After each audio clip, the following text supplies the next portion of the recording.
اللهم صل وسلم وبارك على سيدنا محمد وعلى آله وصحبه وسلم.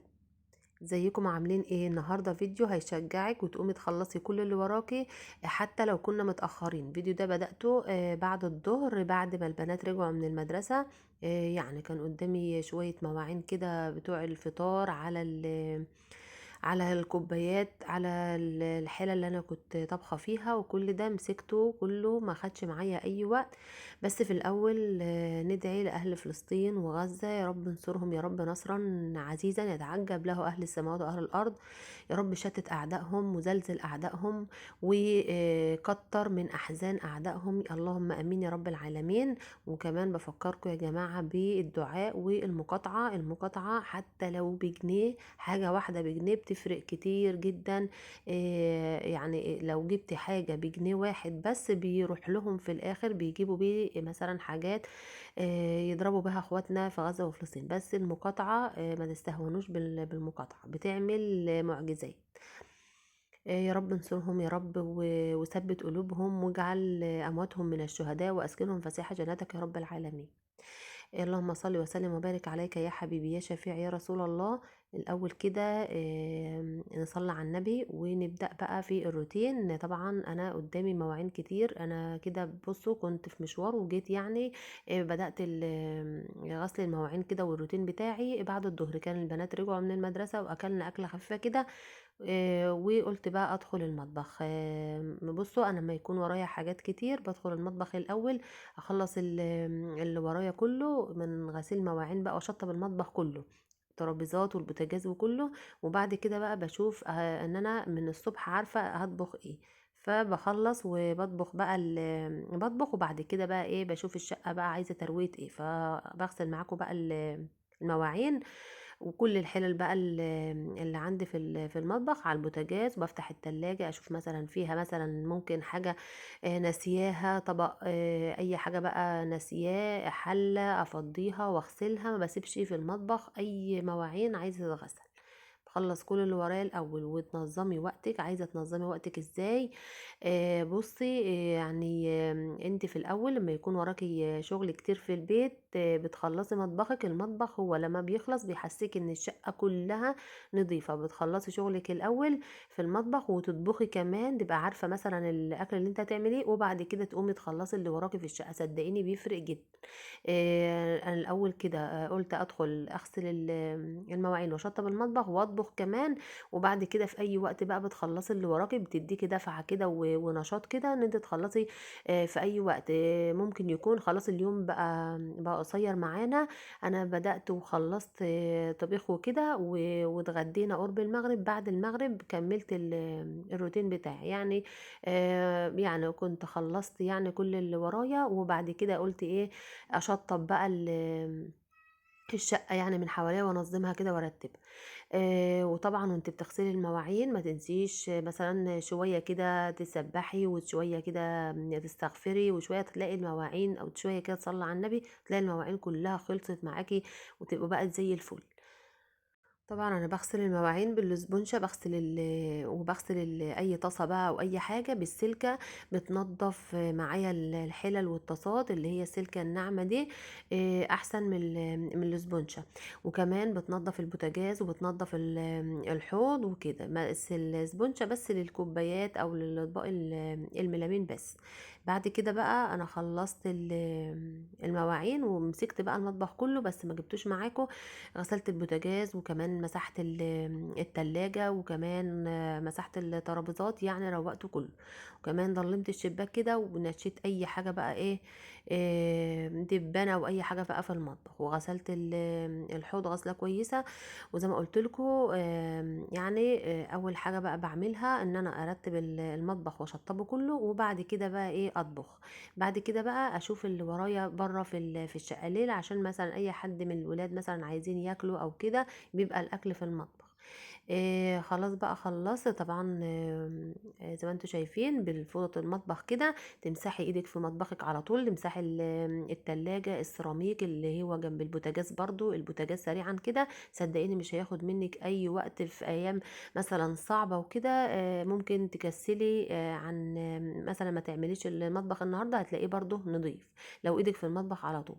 حطيت كده مية على النار وحطيت فيها شوية ملح، وهعمل معاكم النهاردة أكلة اقتصادية خالص، وفي نفس الوقت بص على العزومات برضو، وولادك هيتبسطوا منها خالص. أنا كنت جايبة فرختين، فخليت الصدور، ما خدتش الصدور كلها بتاعت الفرختين، كمان خدت حوالي 3 صدور يعني، نوايب بس. خدتهم وخليتهم وكنت حطاهم في الفريزر مخليين. طلعتهم يعني حوالي 3 صدور، يعني 3 نوايب بس فقط لا غير.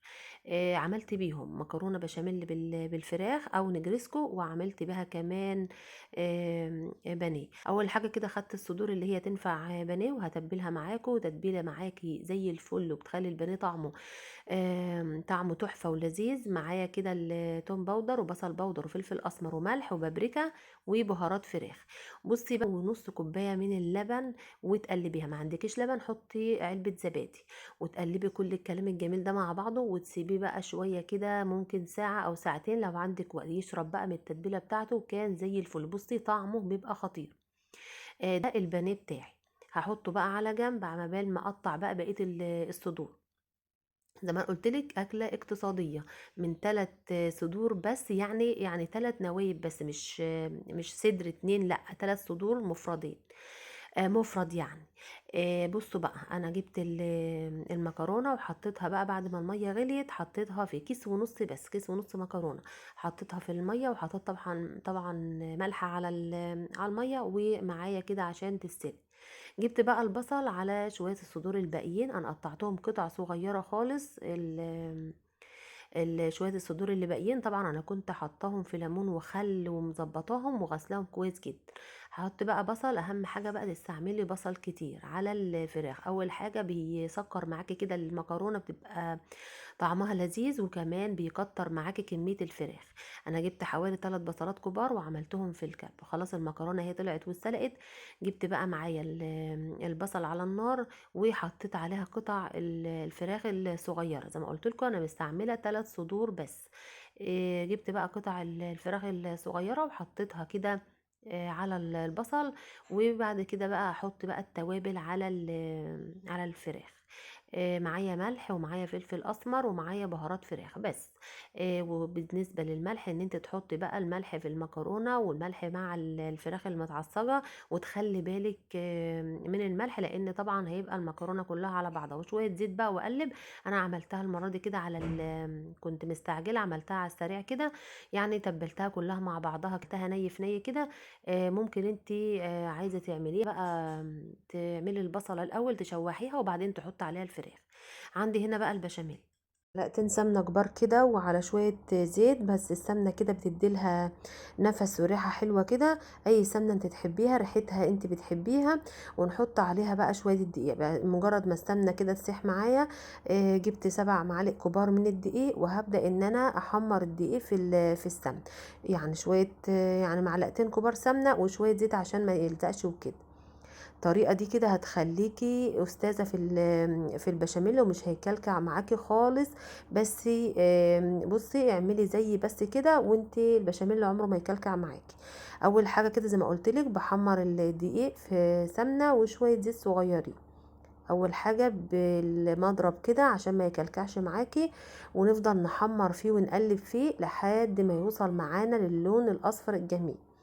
وانا قبل كده عملت فيديو للمكرونه البشاميل لوحدها بس كده على القناه، جاب مشاهده عاليه. ازاي تبقي استاذه في البشاميل وما يكلكعش معاكي. خلاص كده الدقيق معايا خد اللون الجميل، وريحته طلعت بقى كده، بصوا ريحته تجنن. عشان شويه السمنه اللي انا حطيته. بعد كده بقى اول ما يوصل للون اللي انا عاوزاه، بطفي النار خالص، ما بحطش اللبن. بطفي النار عليه خالص زي ما انتوا شايفين كده، واسيبه يهدى واقلبه، وبعدين احط الاضافات وهو برضو بعيد عن النار تمام. هتحطي بقى كل حاجة، معلقتين كبار من الجبنة الموتزاريلا كده او 3، شوية فلفل اسمر وشوية ملح ومكعب مرق. بيخلوا البشاميل، بيودوا البشاميل في حتة تانية خالص. يعني مكعب مرقة وشوية ملح وشوية فلفل اسمر وتلات اربع كده معالق جبنة موتزاريلا كده على البشاميل زي ما انتوا شايفين. وهو ده كله بعيد عن النار خالص، وبفضل اقلب لحد ما الدقيق كده معايا بصوا يهدى خالص. بعد كده بقى بجيب حوالي كيلو وربع من اللبن، مش كتير يعني، كيلو وربع من اللبن على 7 معالق كبار من الدقيق. ببدأ ان انا احطه على الدقيق بعيد عن النار خالص. بعد ما بحطه بقى بجيبه تاني بقى على النار، وبقلب بقى على نار عالية عادي، وايدي فيه بقى، ايدك فيه بالمضرب، اهم حاجة المضرب عشان ما يكلكعش معاكي. ما عندكيش مضرب، بالمغرفة كده عشان ما يكلكعش معاكي. تفضلي تقلبي فيه كده. اول ما يبدأ كده المضرب يعلم فيه، هيعلم فيها اهو، بصوا لسه يعني هيبدأ يتقل معايا. بروح جايه بقى ايه، شايلاه خالص من على النار. انا كده لسه بقلب فيه، حطيته على النار وبقلب فيه. اول ما يبدأ بس هيتقل معاك اهو تشيليه. ليه؟ لان الحاجة يا جماعة بصوا، هي بعد ما تتشال من على النار بتفضل فيها السخونية حوالي ربع ساعة او 10 دقايق، بتفضل فيها السخونية. بصوا انا شلته خالص، طفيت عنه النار لحد ما اوصل للقوام اللي انتوا شايفينه ده، زي قوام بالظبط كده الكيك. فشلته خالص من على النار وهو هيكمل تقل معايا كمان. زي ما انتوا شايفين كده، اعملي بالطريقة دي، عمر ما البشاميل هيكلكع منك خالص. وانا عمل فيديو على القناة المكرونة لوحدها يعني بالظبط. يعني لو عايزاها يعني ادخلي على طريقة عمل المكرونة البشاميل، هتبقي استاذة فيها ان شاء الله. خلاص بقى الفراخ كده معايا استوت. ولو انت عايزة تبقى حمرا حطي عليها معلقتين صلصة، بس ولادي ما بيحبوهاش حمرا، بيحبوها كده ايه بيض.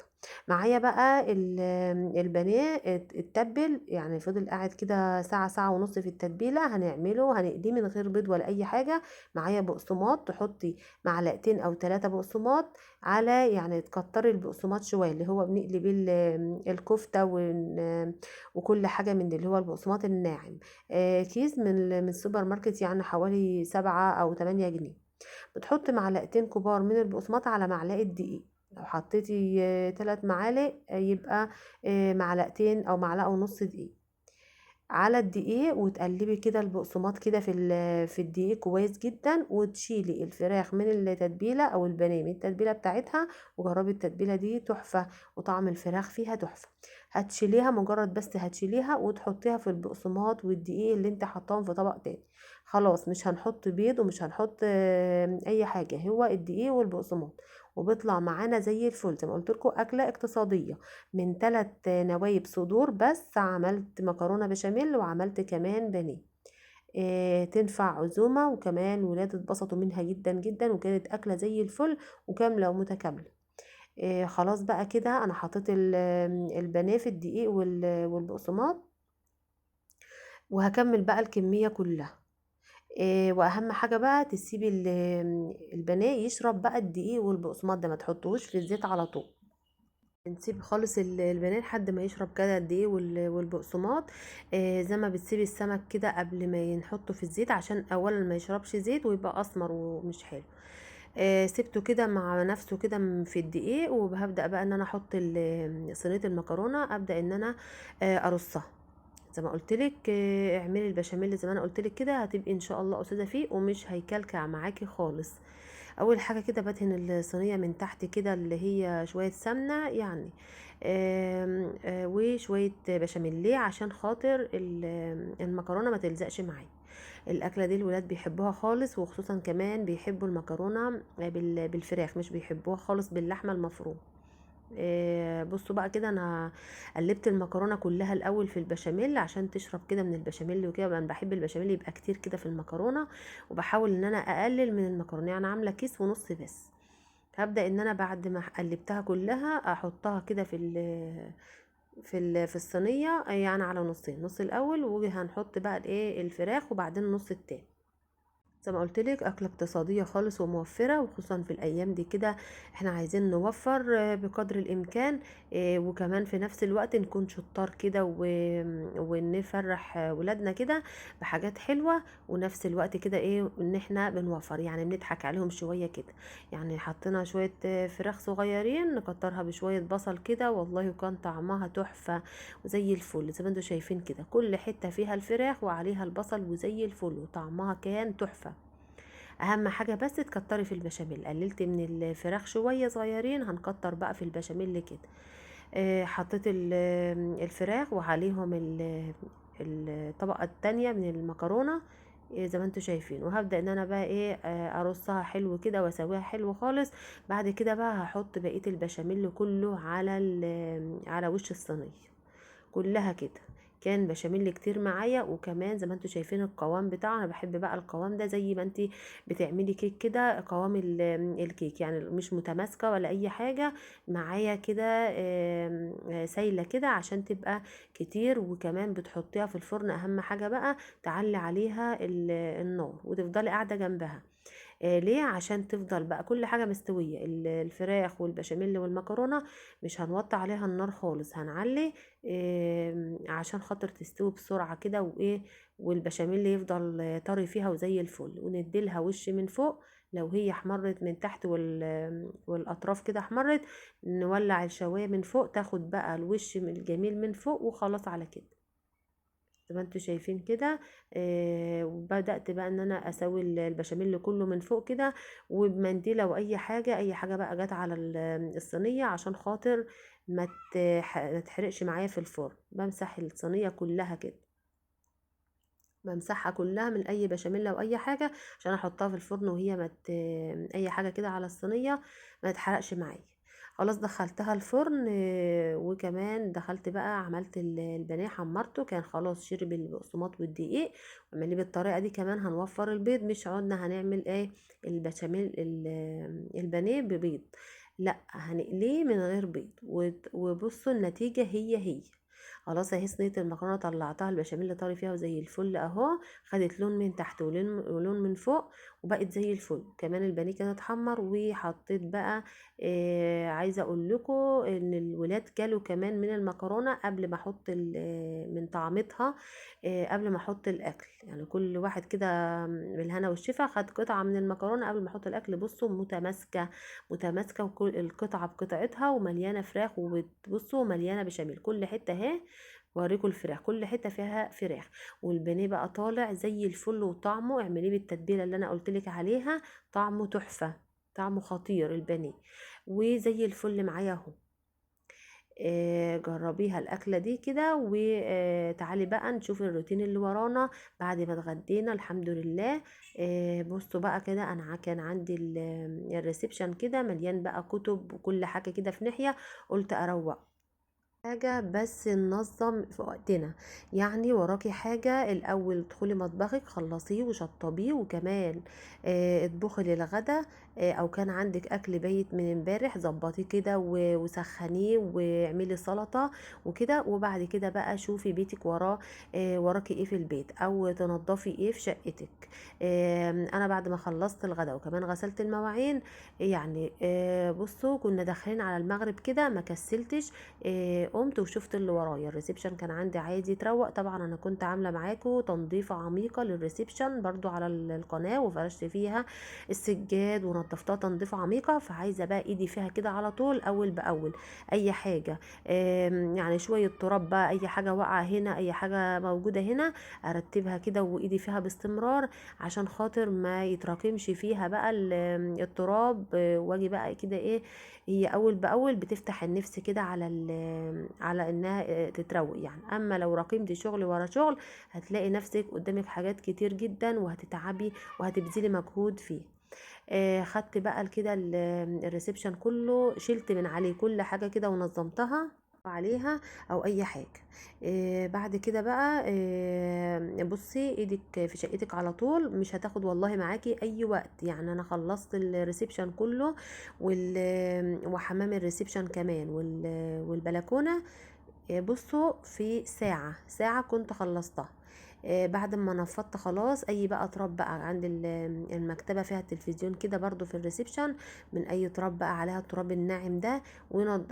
يعني حطيت كل حاجة مكانها فيها، زي ما انتوا عارفين بقى الولاد بيحطوا، بصوا اي حتة فاضية بيتحط فيها حاجات، اي مكان فاضي في الشقة لازم يتحط فيها كده. فبشيل الحاجات اللي لها لازمة بحطها، واللي ملهاش لازمة بتخلص منها. اول باول كده تتخلصي من الحاجات اللي ملهاش لازمه في الشقه، عشان خاطر بصي بتعمل كوارث. يعني الحاجات اللي ملهاش لازمه بتحط على بعضها، في الاخر انت مش مستفاده منها. بيعيها بتاع الربابيكيا، تخلصي منها عشان ما تعملكيش دوشه كده في البيت، وتيجي مثلا عايزه تروقي هتشوفي هتلاقي كل حاجه متراكمه على بعضها، هتكسلي تشيلي. اما اول باول تخلصي من الحاجات اللي عامله دوشه ومش مفيده. لو كانت مفيده ماشي، لو كنت هتستفادي منها ماشي، اما هي مش هنستفاد منها خلاص نتخلص منها على طول. برضو ده حاجه مهمه جدا للي عايزه تنظف بيتها او شقتها باستمرار. الحاجات اللي لها لازمه بنسيبها تعمل منظر جمالي، نستفاد منها. اما اللي ملهاش لازمه خالص بنتخلص منها عشان ما نعملش كراكيب كتير وكده. وتيجي كمان وانت بتروقي ما ياخدش معاكي وقت، خلاص شلتي الحاجه ونفضتي تحت منها وحطيتيها تاني وخلاص. اما لو حاجات كتير فوق بعضها بتدي طاقه سلبيه. بصي بقى كده انا خلصت الريسبشن كله. بدأت بقى ان انا كنت لسه فرشه السجاد يعني قريب. فقلت بقى ايه، اول باول كده المكنسه بتشفط اي حاجه فيه، اي تراب بيلمع بعد مكنوس بالمكنسه. فبدات ان انا اشفط التراب من على السجاد بالمكنسه كده بتنظف. وممكن كده بعد شهر ولا حاجه يعني تغيير برضو اطلعهم بره، او ممكن لو المشايه بقت مش نظيفه اغسلها سريعا كده. لا شتا بيوقفنا ولا صيف بيوقفنا، النظافه على طول يعني كده. بصي بتدينا طاقة إيجابية. وكمان لما بتكوني فاضية ومخلصة اللي وراكي كله وعايزة مثلا تغسلي مشاية بقت مش نظيفة في الشتاء، عادي بندخل ونغسلها في ثواني، سريعا سريعا كده. ففي الأول كده أنا قلت أكنسها بالمكنسة، أشفط أي تراب عليها عشان التراب بتراكم عليها بتسود. يعني أول بأول كده إيدك في الحاجة وإيدك في شقتك هتخلصي كل اللي وراكي. وعايزه اقول لك كمان لو اليوم طبعا عاد قصير، لو الوقت خانك ومثلا خلاص المغرب قرب جدا، ما تمليش وتقولي خلاص لا ده المغرب قرب جدا اسيبها لبكره. لا، انت خلصي اللي وراكي النهارده. بصوا ورقة كبيرة طبعا شلتها بإيد المكنسة ما بتشيلهاش. خلصي اللي وراكي كل حاجة النهاردة. الشغل اللي وراكي النهاردة خلصيه عشان لو فضل لبكرة هيتراكم. انما لو خلصتي يعني المغرب اذن، طبعا الليل معانا طويل نخلص حتى بالليل. احنا بقى ستات البيوت كل اللي ورانا لازم نخلصه حتى لو بالليل. بصوا بقى انا كنست المشاية بالمكنسة، وكمان السجادة مشيت عليها كده بقى المكنسة. زي ما قلت لكم انا كنت منظفة تنظيفة عميقة، فمش يعني ايه كان نضاف يعني، بس ايدي بقى في الحاجة كده على طول يديني طاقة ايجابية كده وايه. وعشان ما يتراكمش عليا اي حاجة لقيتها مش متروقة كده قلت انزل بالمرة اخلصها. وكمان شفطت السيراميك برضو كده بالمكنسة، بيشفطها برضو اي تراب، اي مثلا ورقة صغيرة كده. وخلصت وظبطتها يعني وبقت زي الفل معايا. بصوا بقت زي الفل اهي زي ما انتوا شايفين كده. خلاص شفطت كل بالمكنسة ونفضت طبعا الركنة، وبقت معايا المشاية والسجادة بقوا زي الفل. خلاص ايدي فيهم كده على طول عشان ما يتراكمش فيهم اي حاجة. وخلاص برضو المكتبة بقت زي الفل، نضفتها ولمعتها وبقت زي الفل. بصوا بقى الحوض بتاع الحمام بتاع الريسبشن، بصوا كان يعني كده ايه مش نظيف شوية. قلت بالمرة جبت شوية لهلوبة، او لو ما فيش لهلوبة بجيب صابون سائل عادي وبدأ ادعك بقى الحوض. دخلت على الحوض دعكته كويس جدا. والحنفيات برضو بالسلكة الخشنة. والصبانة برضو بيبقى فيها هري صابون كده، ايدك بقى فيها على طول كده بالسلكة عشان خاطر بيبقى شكله مش كويس الهري صابون كده ولازق كده في الصبان. فامسكت مسكت كمان الصبانة كده برضو سريعا كده بالسلكة، ان انا اشيل من عليها اي هري صابون لازق فيها وكده، مبقاش يعني منظرها مبقاش حلو يعني. وبعد كده بقى مليت الجردل وبدأت ان انا اشطف الحمام، يعني تنظيفة سريعة. انا كنت منضفاه وهو زي الفل، بس النظافة بتبان من الحوض لما يبقى مش نظيف وكده. فمليت بقى الشفشق، وبدأت ان انا ارش بقى اي حاجة بقى ايه دعكتها بالسلك.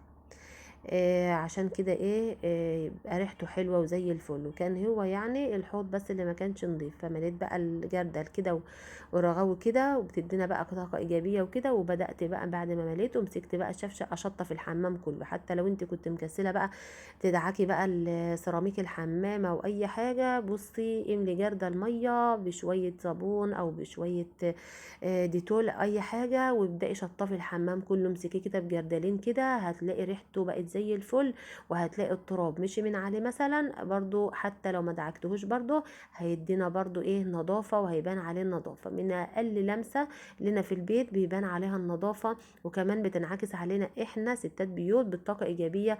تحسسك بقى كده ايه, والله بتحسسنا كده بطاقه كده ان احنا نعمل كل اللي ورانا يعني. خلاص كده، وجريت المية برضو بالمساحة، وشطفت كل اللي في الحمام بجردلين كده بشوية لهلوبة كده، عشان يبقى ريحته كده معطرة وزي الفل اهو زي ما انتوا شايفين كده.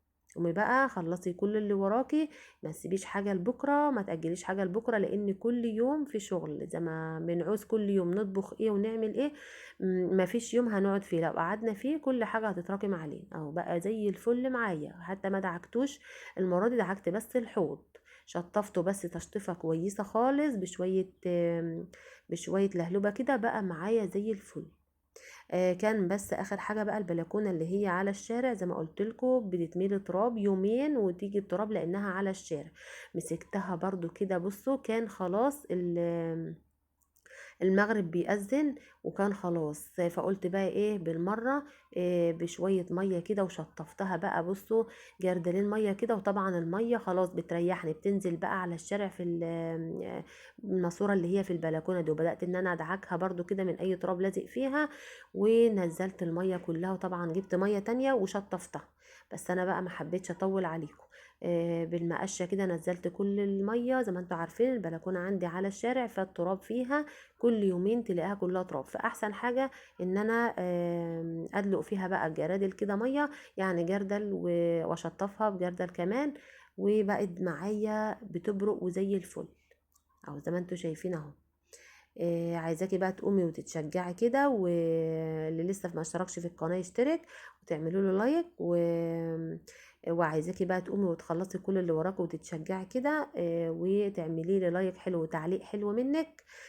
واشوفكم بقى ان شاء الله في فيديوهات جايه ان شاء الله. بصوا بقى انا خلصت كده خلاص. البلكونه بقت معايا زي الفل اهو زي الفل. ما تنسنيش بقى في اللايك واشتراك، ومع السلامه، فيديوهات جايه ان شاء الله.